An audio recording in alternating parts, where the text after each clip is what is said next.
chortoqlar ovqatni hazm qilib bermaydi. Ular faqatginaki o'sha oshqozonda eroziya yoki yazva bo'lgan holatda o'sha kislotni muhitni kamaytirish uchun ishlatiladigan narsa.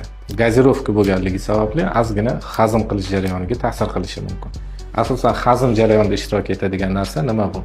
Oshqozondan ishlab chiqariladigan ashxolor, ya'ni kislota, o't kislotasi va oshqozon osti bezidan ishlab chiqariladigan kislotalar hazm jarayonida asosiy ishtirok etuvchi kislotalar hisoblanadi.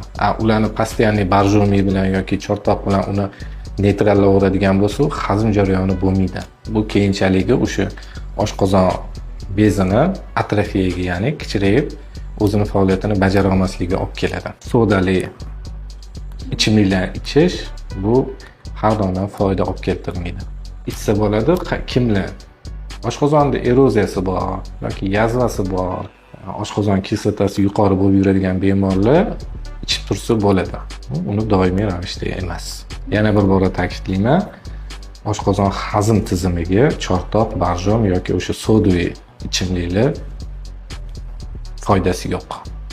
Navorat zarar keltiradi.